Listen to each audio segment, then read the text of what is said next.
nome de Jesus, queremos entender, discernir, perceber, queremos aprender. Hoje queremos que a Tua palavra seja lâmpada para os nossos pés e luz para o nosso caminho. Que ela seja fogo em nossas entranhas, que ela seja martelo que esmiuça a penha, que quebra a dureza, o empedernimento da alma. Que a Tua palavra seja eficaz, cortante e penetrante, separe a alma do espírito, juntas e medula, e seja apta para discernir pensamentos e propósitos no coração. Que a Tua palavra seja remédio, porque passarão céus e terra, mas a Tua palavra jamais passará, ela não voltará para Ti vazia, mas cumprirá o que Te apraz e prosperará para aquilo que o Senhor designou. Obrigado, Senhor, essa noite, por esses livres que saíram de suas cidades, a fim de receber o vinho novo, o pão fresco, o trigo fino, o mel que brota da rocha. Que hoje nós tenhamos uma revolução aqui, em nome de Jesus.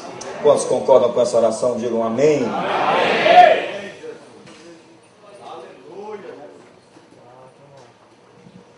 Eu quero fazer um teste rapidamente de encorajamento com você, de autoestima. Vou fazer algumas perguntas e eu quero que você pense sobre elas. Você compete secretamente com as pessoas ao seu redor? Vive competindo o seu desempenho com outras pessoas, se comparando? Você fica desconfortável ao lado de pessoas ricas ou bem-sucedidas? Você aceita trabalhos e se faz voluntário para qualquer coisa sem respeito aos seus próprios dons? Você mente ou exagera durante conversas para afirmar seu ponto de vista? Você gosta de dar presentes, mas tem dificuldade de que as pessoas lhe deem alguma coisa? Você gasta muito tempo se perguntando o que as pessoas pensam sobre você? Sua opinião é facilmente alterada para agradar outras pessoas? Os amigos com quem você se sente mais confortável são aquelas pessoas que alimentam seus defeitos? Pessoas descontentes e insatisfeitas tendem a lhe contar seus problemas, não a nível de simplesmente confissões, mas a nível de compartilhar e tentar fazer você concordar com elas. Você se sente impulsionado para argumentar ou manipular as pessoas que não concordam com você? Quando as pessoas não concordam com você, você leva para o lado pessoal e acredita que as pessoas rejeitaram você? Você precisa ser a pessoa mais importante na sala ou estar no controle para ser feliz? Você se sente facilmente ofendido? Você já está ofendido por causa disso hoje? Você sente que os fracassos e as más experiências na sua vida não foram culpa sua? Há sempre um culpado por todos os dramas e tragédias que você viveu. Você se sente mal entendido a maior parte da sua vida? Só mais um pouquinho. Você tende a atrair pessoas importantes e bem-sucedidas para o seu convívio? Você inicia o contato com pessoas em primeiro lugar, em vez de esperar que elas venham até você? Você é um bom ouvinte? Você olha as pessoas nos olhos quando elas estão falando com você? Você se pega sorrindo sem razão óbvia? As pessoas deixam de usar palavrões, param de reclamar ou se corrigem quando você está por perto? Você passa muito tempo pensando e sendo grato pelas coisas boas que aconteceram? Você está ciente do Espírito Santo e de Jesus falando com você durante todo o dia? Quando você falha, assume a responsabilidade por isso sem culpar outras pessoas? Você ama estar vivo e olhar para o futuro? Você gosta de correr riscos e experimentar coisas novas? Você tem compaixão por pessoas menos afortunadas do que você? Você pode comer em algum restaurante legal sem se sentir culpado e ter boas coisas sem se sentir também culpado? Você se alegra com as vitórias das outras pessoas? Você sonha em fazer um impacto dramático no mundo? Você espera que as pessoas gostem de você? Eu li 2 textos hoje. Um fala sobre Saul, a sua chamada, onde ele se declarava o menor da casa do seu pai, a menor das tribos de Israel. Saul se achava o menor dos menores dos menores. E eu li um texto também que fala em Provérbios acerca de um rei que é erguido com coração de servo. Saul é um exemplo clássico de um escravo que se torna rei. Ele é um anti-herói. Tinha tudo para dar certo. Tinha tudo para romper, tudo para conquistar, tudo para arrebentar. Ele tinha tudo em seu favor, mas se tornou um monstro histórico. Alguém que me dá arrepios. ele simplesmente se transformou num herege, num apóstata. Essa coisa faz a terra tremer. Um rei com coração de escravo. A terra treme quando mendigos se tornam reis. Quando um homem tem uma posição externa e ocupa cargos que ele se acha indigno, diferente da sua conjuntura interna. Você, na verdade, vai reproduzir o ambiente em torno de você que você cultiva dentro de você. De tudo que se deve guardar, guarda o teu coração, porque dele procedem as fontes da vida. Para muitos de nós, a realidade de que somos reis, criados à imagem e semelhança de Deus, não é compatível com os nossos sentimentos. A visão que temos ainda é de escravos, mendigos, nascidos na insignificância. No reino que se encontra dentro de nós, nós somos ainda insignificantes. Muitos acreditam que são vagabundos no castelo, mas são príncipes no palácio. Saul se achava o menor da casa de seu pai, que era a menor das famílias de Benjamim e que era a menor das tribos de Israel. Alguém vai dizer, que exemplo de humildade, não é verdade? Eu digo, não é verdade. Para os inseguros, a confiança se parece com arrogância.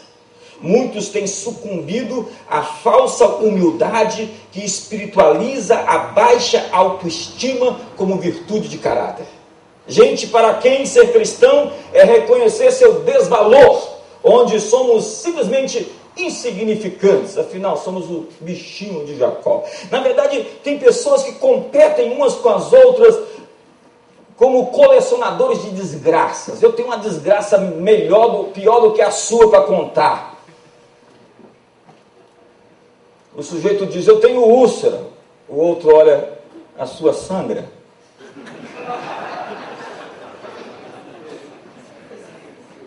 Um rei mendigo, uma mentalidade de pobreza que suprime o potencial e o torna ineficiente.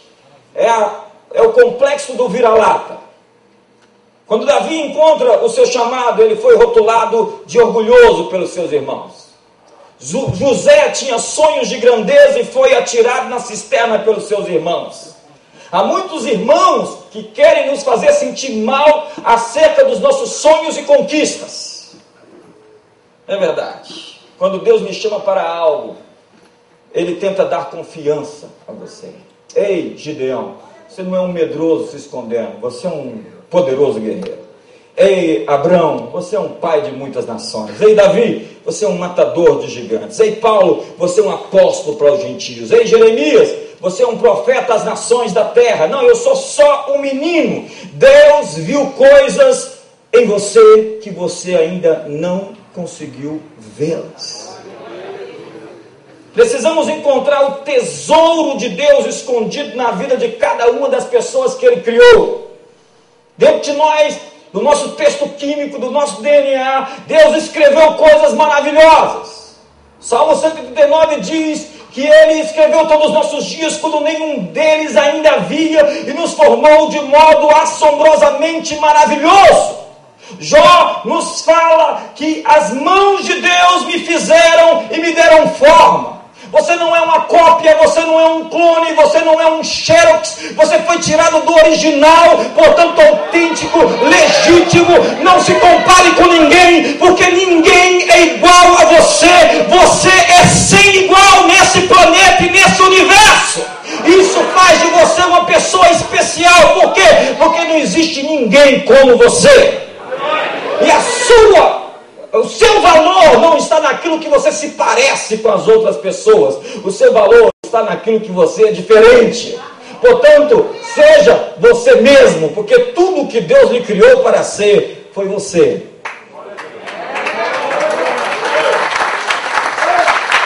Mas a religião, que por vezes chamamos de cristã e não tem nada a ver com ela, castra as pessoas em nome da humildade. E aí eu vou. Você já viu uma pintura horrível e glorificar um artista? Se eu olhar para aquela pintura que alguém pintou e dizer, "Ih, que coisa mais horrível", você realmente não sabe pintar. Nós somos obras das mãos de Deus, grandes e admiráveis são suas obras. Deus nos pintou a sua imagem e semelhança. Disse para Jesus se sentar e fazer a sua obra-prima. Jesus é o modelo que Deus usou para criar o homem. Mas nós temos acreditado em mentiras, mentiras que nos impedem de caminhar na plenitude da nossa identidade em Cristo. Uma mentira que o reconhecimento de nossa força ou bondade é orgulho. Na mentira que nos rebaixa. Humildade, amigo, é saber onde você é fraco. Reconhecer suas debilidades, mas nunca diminuir sua força ou capacidade. Um leão, ele sabe que não é o mais forte. Ele sabe também que não é o mais inteligente. E ele sabe que ele não é o mais rápido dos animais. E ele sabe que ele não é o maior dos animais. Mas quando o leão chega, todo mundo sabe que o leão chegou. Eu estava lá no Texas pregando na igreja, no Wisdom Center do pastor Mike Murdock. E ele tinha 2 leões na casa dele. Ele me levou na casa dele. Ele tem, na verdade, um verdadeiro zoológico na casa dele. E os leões, quando se afastaram de um determinado perímetro, quando eles entraram numa área, eles tinham uma presença que não era física, era uma aura, algo que identificava que o rei havia chegado. Nós somos filhos do rei. E somos príncipes e princesas. Não somos mendigos. Somos chamados para reinar em vida por meio de um só, a saber, Jesus Cristo. A natureza do leão é que ele ruge e os inimigos fogem. E a leoa vai à caça. Na verdade, o leão não caça. Quem caça é a leoa. E depois o leão chega para comer. Folgado, né? Se você soubesse... Olha para o seu irmão, diga para ele, irmão, se você soubesse quem eu vou me tornar daqui a 5 anos, você me daria 5 mil reais agora.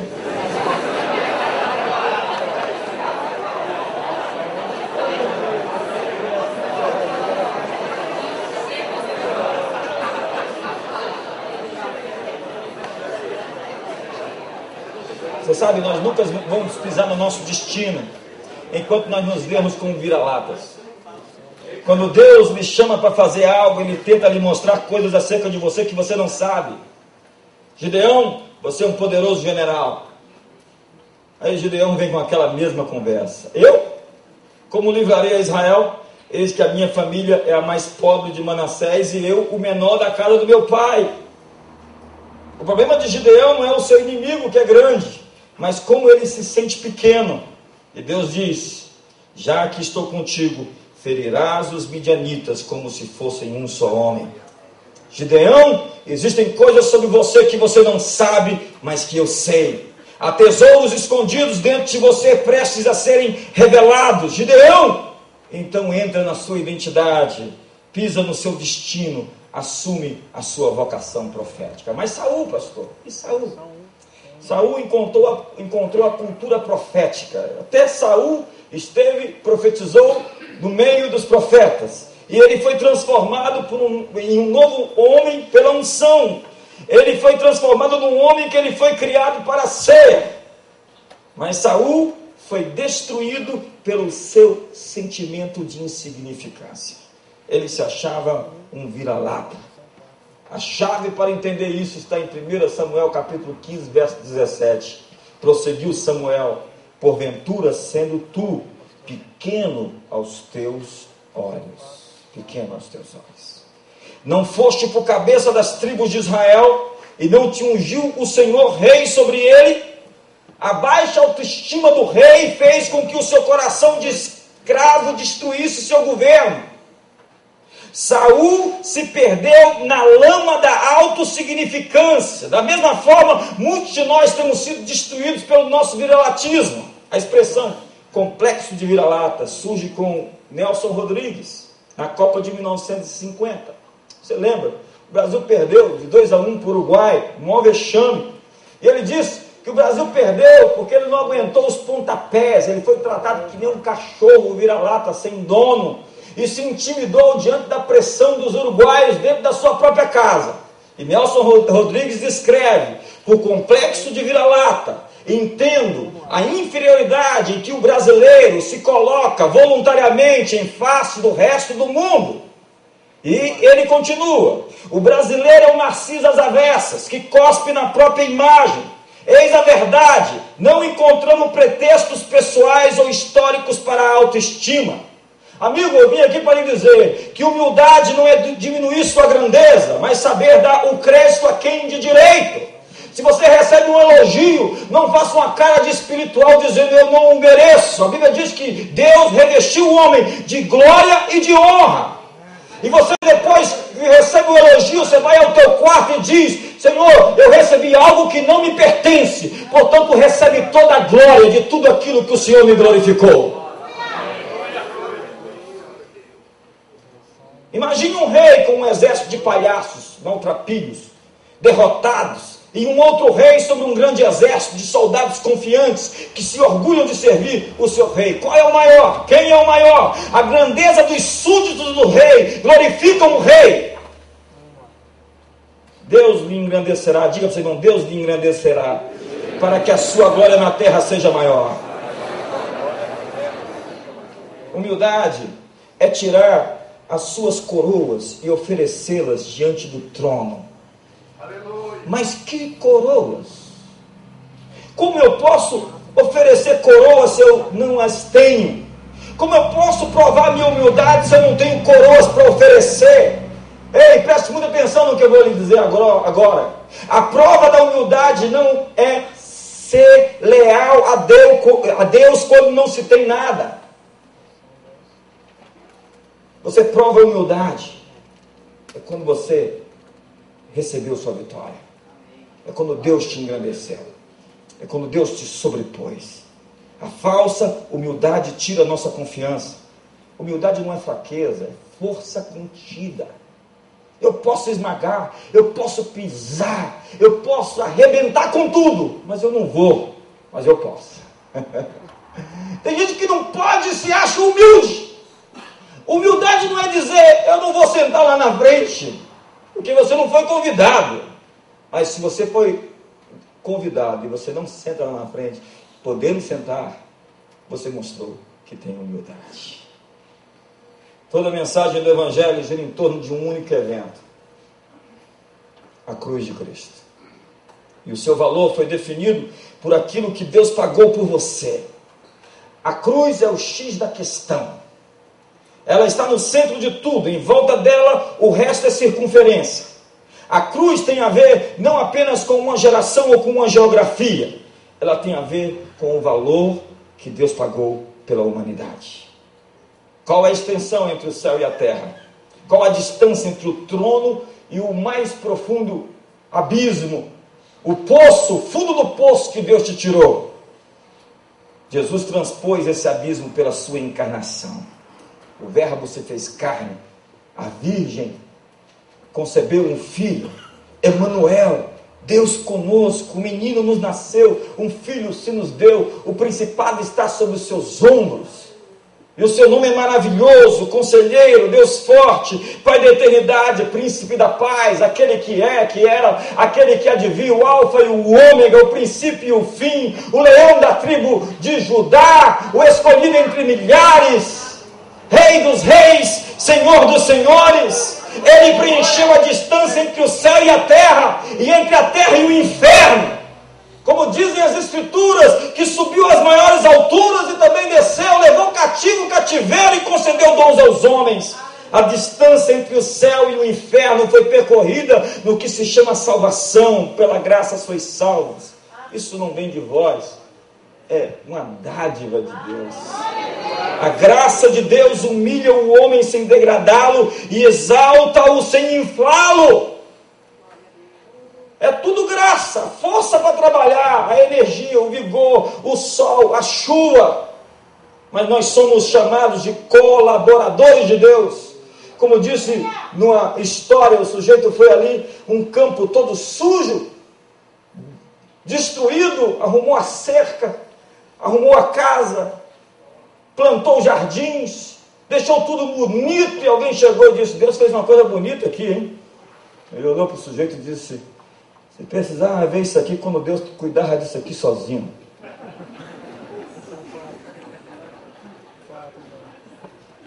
Deus te chama para ser colaborador. Você sabe por quê? Deus conhece você e mesmo assim continua amando você. Pastor é pastor em casa primeiro. Quer saber quem é um homem? Pergunta para a mulher dele.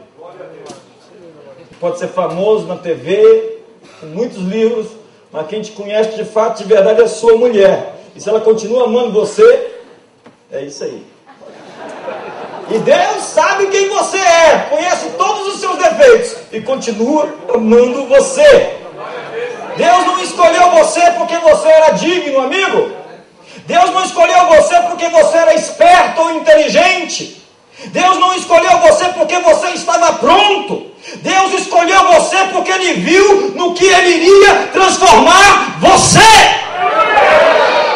A Bíblia diz em Efésios 2, verso 10, que Ele preparou boas obras de antemão, antes que o mundo fosse mundo, para que você andasse nelas.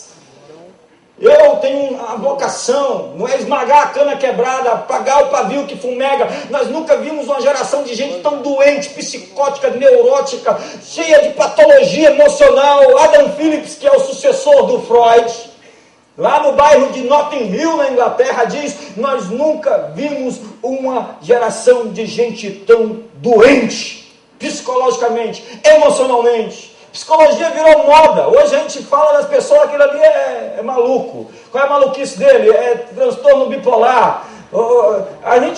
Hoje a psicologia, a linguagem da psicologia ficou popular, é senso comum. Meu chamado é incentivar uma atmosfera de grandeza, de honra. Nós não acreditamos no nosso potencial, até que chega um de vocês, pastores, líderes, vocacionados para despertar o melhor das pessoas e diz: tem algo aí que existe em você, que Deus colocou, que você não sabe, e que está para se manifestar. Existem dons, vocações, tesouros, riquezas para essa geração, que Deus colocou na sua vida. Desperta o dom de Deus que há em ti, pela imposição das minhas mãos. Me ajuda aí, dá um glória a Deus, dá um aleluia, faz alguma coisa. Meu Deus! Estou começando a ficar espaçoso aqui, eu estou quieto. Você não sabe o tanto que eu estou quieto hoje aqui. Somos chamados a desenvolver uma cultura profética que traz à tona o melhor dos indivíduos. Nosso chamado é chamar para fora a grandeza escondida das pessoas. Falar com o tesouro que está dentro delas. Jeremias diz: eu sou um menino. Deus sabe algo sobre ele que ele não sabe. Deus viu coisas em você que você não viu em si mesmo. Paulo aos Efésios diz: eu oro para que os olhos do vosso coração sejam abertos, iluminados os olhos dos vossos corações, para que vocês saibam qual é a esperança da vossa vocação, qual a riqueza da glória da vossa herança, qual a suprema grandeza do seu poder, que exerceu ressuscitando Jesus Cristo dentre os mortos. Existem coisas que você ainda não viu, mas que são verdadeiras. Moisés, vai, diz para Faraó, deixar o meu povo ir. Mas quem sou eu para ir a Faraó e tirar do Egito os filhos de Israel? E Deus responde: eu serei contigo. Como? Quem é Moisés? Moisés, você é o homem com quem eu vou. Ei, pastor, pastora, é suficiente Deus dizer: eu vou contigo. É suficiente Deus dizer: você não está nessa sozinho. É suficiente Deus dizer: aqueles que se levantarem e se rebelarem estão falando contra você. Você não está sozinho. Eu estou do teu lado, como um poderoso guerreiro. É impressionante como nós mudamos o cristianismo, né? Eu estou fazendo uma conferência de homens, começa amanhã lá em Brasília, chamada Coração Selvagem. Porque Deus se revela como um guerreiro na Bíblia. Jeremias tem essa visão de Deus. Ele é o leão de Judá. A Bíblia diz: do Senhor é a guerra. E nós pintamos um Jesus esquálido, meio efeminado às vezes naquelas pinturas renascentistas. Um Jesus fraco. Um Jesus É menino Jesus das pragas, menino Jesus das perebas. Primeiro que Jesus não é menino, bate o sino pequenino, sino de Belém. Olha os nossos arquétipos, Papai Noel. Papai Noel só aparece no final do ano. O shopping aqui da cidade deve estar dizendo, Papai Noel está chegando. E aí depois que termina o Natal, o 13º foi embora, o fluxo de dinheiro diminuiu, Papai Noel...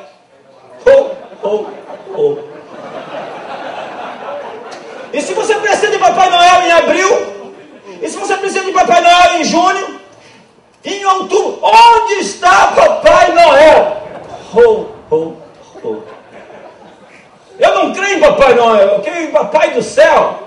Eu creio no Pai que disse, eis que estou convosco todos os dias, até a consumação dos séculos. Não te deixarei, jamais te abandonarei. Josué, não te mandei eu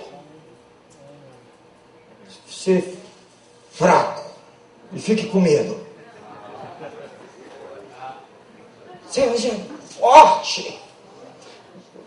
Salomão está para morrer, ou Davi está para morrer, e Salomão vai lá receber a última instrução do pai. E as últimas palavras de um homem é muito importante. E tudo que Davi fala para Salomão é ser homem e corajoso.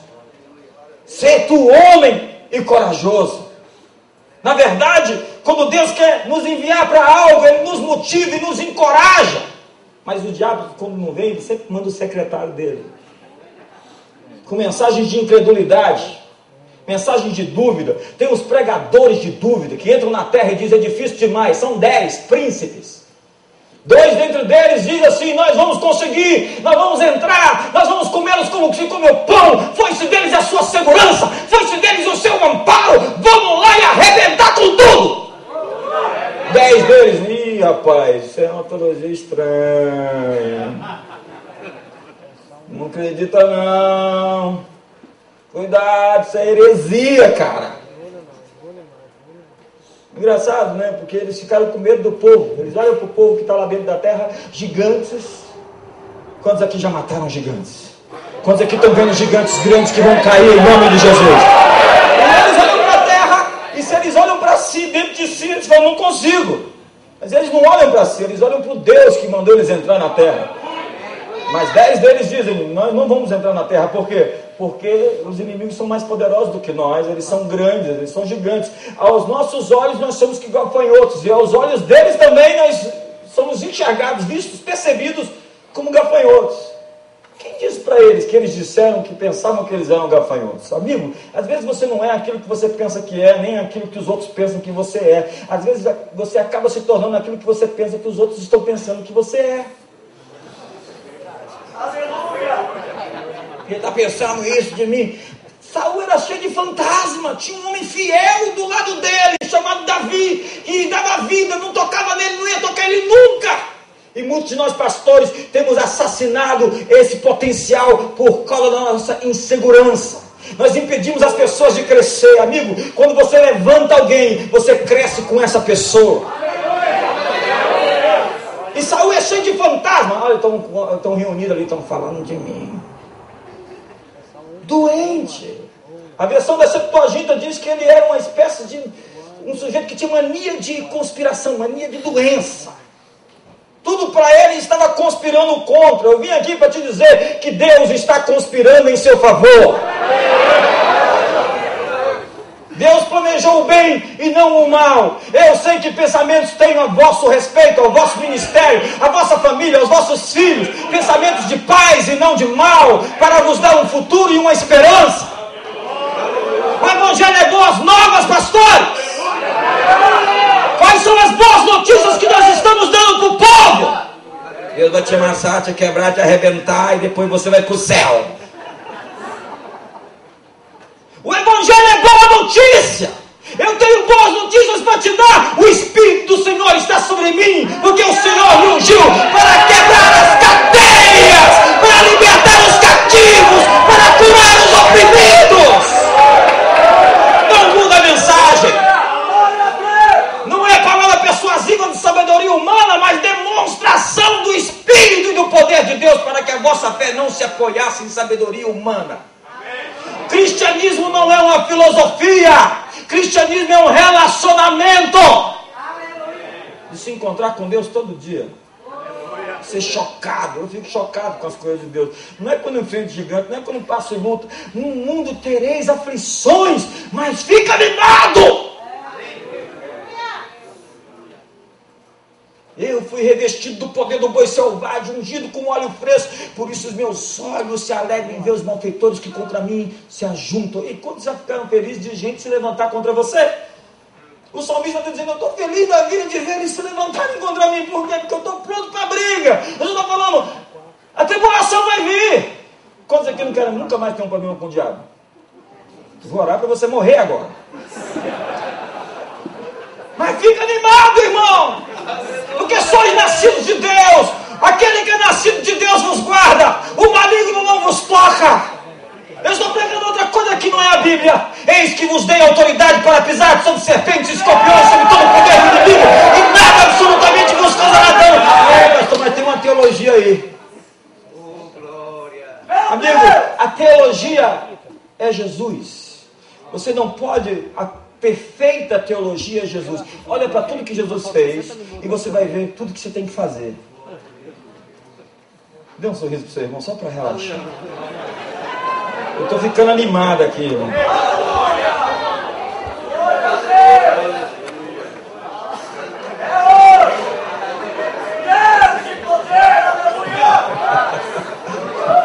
A verdadeira humildade nasce da consciência da grandeza de Deus. Cresce em um coração cheio de gratidão e amadurece no temor do seu amor apaixonado por nós. A terra treme quando mendigos viram reis. Um rei com coração de escravo faz a terra tremer. As raízes da mentalidade de pobreza podem ser rastreadas. Você vai até os Estados Unidos, alguém vai te atender e fala, posso ajudar você? Esses dias eu fui até um lugar para o cara falar, manda. Quem você manda? Nós fomos ensinados a ser subservientes, servilistas. É a síndrome, o complexo do vira-lata. Os americanos são melhores que nós, os ingleses são melhores que nós. Vem da Europa, é melhor do que o que nós fizemos aqui. É importado, pastor. Na sua concepção, por vezes, há pessoas que foram rejeitadas e podem ter ouvido, esse menino veio agora para atrapalhar a minha vida. Há quem se sinta indesejado, inadequado, incomodado, invasor, penetra na própria festa de aniversário. Há crianças sem pais que têm um profundo sentimento de perda e abandono na alma. Tem gente que se sente invisível. Gente que experimentou o abandono e o abuso e que faz de tudo simplesmente para sobreviver. Há pessoas com um sentimento de dívida. Elas têm que dar algo para alguém, para pagar as pessoas. Elas sempre estão devendo. Eu vou dar um presente, não porque eu gosto dessa pessoa, mas para ela gostar de mim. E elas se sentem inadequadas quando recebem algo, porque elas ficam pensando, eu acho que ele me deu aquilo e ele vai se arrepender. Quando ele descobrir quem eu sou, amigo, quando ele descobrir quem você é, ele vai dizer, que coisa maravilhosa Deus fez, que ser mais esplêndido Deus formou. Tudo o que você tem que ser é você. Há pessoas que gostam de colocar os outros para baixo, para se sentir por cima. Na verdade, a crítica de muita gente é uma forma de autoelogio. Quando o sujeito critica a outro, ele está dizendo, eu sou melhor que ele. Já viu aquele sujeito que sempre tem uma adversativa, mas, porém, entretanto, todavia, contudo, foi legal, aí você sabe, né? São expedientes para mascarar a dor interior, padrões de comportamento projetados para se proteger em um mundo hostil. Existe muita dor presa no coração de algumas pessoas. Às vezes elas levantam o nariz e o queixo, mas elas estão se sentindo por baixo. Que a tentativa de se mostrar superior demonstra o coração que se sente inferior. E aí as pessoas começam a sabotar seus relacionamentos por se sentirem indignas, com medo de aparecer. Elas têm medo de que seu marido, seu amigo, sua esposa olhem para dentro deles e vejam a sua imperfeição. E Deus lhe diz, aprenda a se amar como eu te amo. veja com os olhos do Pai Celestial. Mas um mendigo, você encontra mendigo por aí com carrinho de supermercado, e eles aprendem a arte da sobrevivência. Eles acreditam que a vida no mundo é um cão come cão. A mentalidade de indigente visa sobreviver com recursos escassos. A gente sempre vai ter necessidade, falta, carência. Eu estou pronto para esse tipo de coisa. O indigente tem a crença comum de que nunca vai ter o suficiente. Vive com medo, lutando com a sensação de que o bem está prestes a secar. Porque já dizia a Bíblia, o que é bom dura pouco. Que Bíblia é essa, meu Deus? Pessoas com seus olhos sobre a comida que foi deixada. Que desperdício. Não se deve abusar, é claro. Não se deve desperdiçar, mas se desperdiçou, o que você vai fazer? Preocupado que vai acabar. Daí vai para a festa de aniversário, a festa de casamento, e coloca os bombons e as coxinhas no guardanapo e enfia no bolso. Isso não acontece aqui no sul. Mas lá em Brasília às vezes acontece. Mas aí o pai pergunta para o filho mais velho, eu estou encerrando: por que você não veio celebrar a festa da volta do teu irmão? Ele grita: você deu para ele o novilho gordo e nem sequer me deu um bode. O pai olha para o filho com os olhos de um pai amoroso e diz: eu lhe dei o vitelo gordo, mas a fazenda inteira é tua.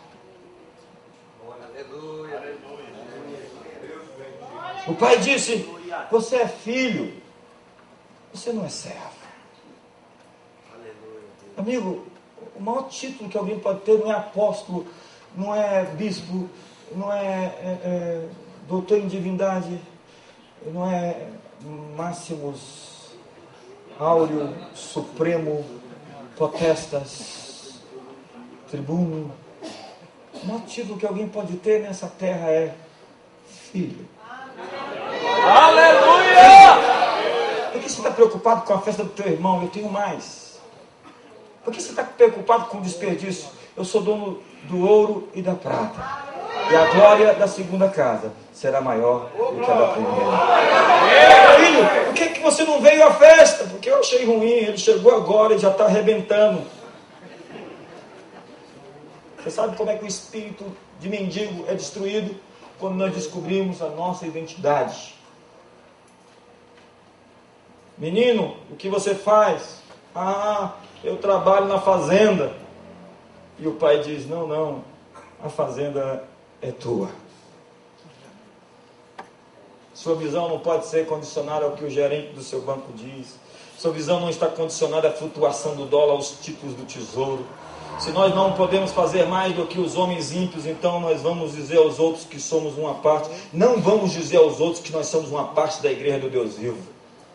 Se vamos chamar Deus de nosso Pai, temos que realizar mais do que o Eike Batista. Nós temos os recursos do céu. A fazenda é nossa. Não se preocupe com o irmão que foi embora e dispersou os seus bens, porque o pai está fazendo uma festa e matou o novilho cevado. Diga para o seu irmão: a fazenda é sua, irmão. Feche seus olhos um instante. Feche seus olhos por um minuto. Eu tinha muita coisa ainda para falar. Eu quero me atentar para o tempo. É claro que príncipes não recebem sua identidade de posses. Eles têm a realeza dentro deles. Eu quero lhe perguntar uma coisa. Você trata Deus e o seu relacionamento com Deus é como se você fosse um servo ou se você fosse um filho. A religião faz servos, Deus fez filhos. Ele amou o mundo de tal maneira que deu o seu unigênito. E mais uma vez diz: todos os anjos de Deus o adorem ao primogênito, o primeiro entre muitos irmãos, o arquétipo de uma nova raça, de uma nova espécie. A raça dos eleitos de Deus, sacerdócio real, nação santa, povo de propriedade exclusiva. Tem muita gente que diminui o tamanho da mensagem. Tudo começa na cruz, mas depois da cruz tem a ressurreição, a glorificação, o Pentecostes. o tabernáculo. Deus está fazendo uma coisa nova que está saindo à luz. Aleluia. Feche seus olhos. Eu gostaria que alguém me ajudasse aqui no teclado. Por um instante eu quero ministrar o seu coração. Que Deus traga vinho novo, óleo novo, unção fresca. Que Deus mude a sua mente. Metanoia não é mudar simplesmente de conduta. Deixar o pecado é também. Mas metanoia é uma completa revolução interior. Uma mudança de todos os sentimentos, pensamentos, reflexões, argumentações. É a quebra das fortalezas, como diz Paulo. Nosso evangelho está encoberto para os que se perdem. O Deus desse século cegou o entendimento. Jesus disse: arrependei-vos, mude a sua mente, mude sua forma de pensar. Mude toda a sua forma de pensar. Quantos se programam para perda? Quantos fazem planos de fracasso? Quantos já estão aí programando para quando tudo der errado? Para que eu vou pedir dinheiro emprestado quando eu ficar quebrado? Quem vai me ajudar quando der tudo errado? Ei, amigo, eu vim aqui para te dizer que Deus vai frustrar os seus planos de fracasso. Deus vai frustrar todos. O que eu vou fazer quando eles me abandonarem?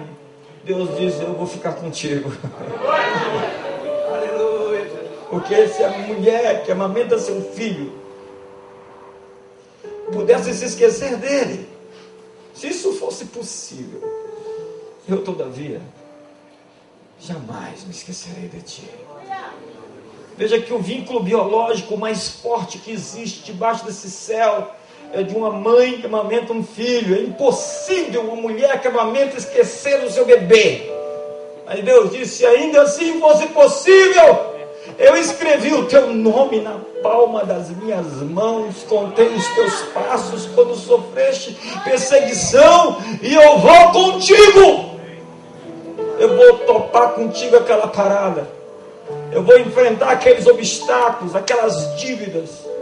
Eu vou tratar essa questão dessa doença.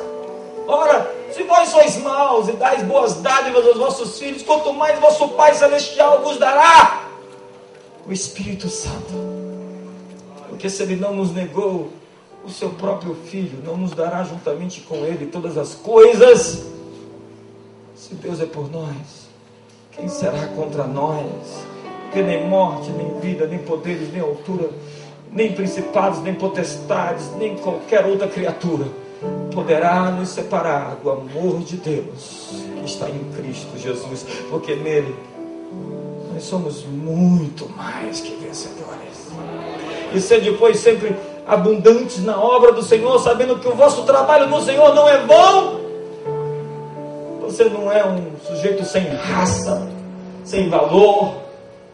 Você tem a dignidade do Pai, coroado de glória e de honra. Ele deste domínio sobre a obra das suas mãos, sobre os seus pés tudo lhe puseste. Ovelhas e bois, todas as coisas do planeta foram dadas aos homens, porque os céus são os céus do Senhor, mas a terra deu a Ele, aos filhos dos homens. Dominai sobre os peixes, sobre as aves do céu, sobre os répteis. Multiplicai-vos, sede fecundos, enchei a terra. Isso está escrito no seu DNA, irmão. Você foi feito para crescer. Alguém que não cresce deforma, alguém que não cresce distorce, alguém que não cresce atrofia. Deus te chamou para crescer. Tua igreja foi gerada para crescer. Deus vai contigo. Leve essa palavra: Deus vai contigo enfrentar aqueles desafios. Você foi feito para expandir. Nós não estamos aqui para preservar um status quo. Ah, que bom, temos 500 pessoas, ou temos 1000 pessoas. Chegamos, estamos bem, não precisa vir mais ninguém. Eu sonho com a revolução, onde uma cidade vai estar prostrada, dobrada, rendida, todo joelho, toda língua, dizendo que aquele que Deus o exaltou sobremaneira, Ele deu um nome que está sobre todo nome, a plenitude daquele que enche tudo em todos, a igreja, cujas portas do inferno não prevalecerão. Isso não é jargão, isso não é poema, isso não é filosofia, isso é a verdade. A tua palavra é a verdade. Pai, nós queremos vinho novo, óleo novo, unção fresca. Queremos uma vida abundante, plena, produtiva, criativa. Nós não nos isentamos da luta, nós estamos prontos para ela. Nós estamos desafiados a enfrentar os gigantes e os inimigos. Estamos prontos para conquistar o que o Senhor nos chamou para conquistar. Nós não fugimos da briga, Senhor.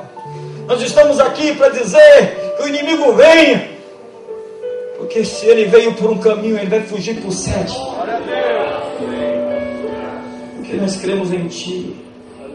E a Tua palavra diz que não serão envergonhados nem confundidos os que em Ti confiam.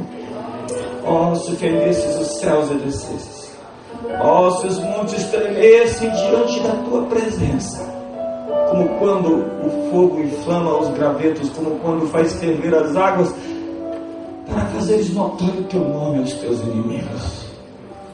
Porque não se ouviu com os ouvidos, desde a antiguidade não se viu um Deus como Tu, que trabalha a favor dos que em Ti esperam.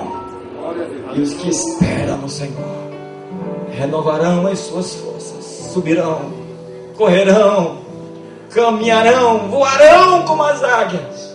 Dá-nos asas hoje, Senhor. Dá-nos força e vigor nos nossos pés, nos nossos artelhos. Revigora o ânimo daqueles que estão desanimados. Fortalece os joelhos trôpegos, vivifica o abatido, levanta o caído, muda a mente, arranca, Senhor, o temor e o medo, os fantasmas que conspiram, os monstros que emergem e tumultuam os poltergeistes da vida. Arranca, Senhor, as assombrações da nossa vida, porque queremos dizer como o salmista: e me vindo o temor, hei de confiar em Ti. Ainda que um exército se acampe contra nós, ainda que a guerra estoure contra nós, todavia teremos confiança, porque o perfeito amor lança fora todo medo. Nós não vamos viver por medo, nós vamos viver por fé. O justo viverá pela sua fé, e se retroceder não terei prazer nele. Nós não andamos por vista, nós levantamos o escudo da fé, porque fomos salvos mediante a graça, pela fé, mediante a graça. Isso não vem de nós, porque essa é a nossa vitória que vence o mundo, a nossa fé. Obrigado, Senhor. Fecha as arestas, fecha as brechas, cobre os Teus filhos com Teu manto, com Teu sangue, com as Tuas coroas, e quando eles forem glorificados, que eles saibam oferecer a glória àquele que é digno. Obrigado, Senhor. Celebra o Senhor.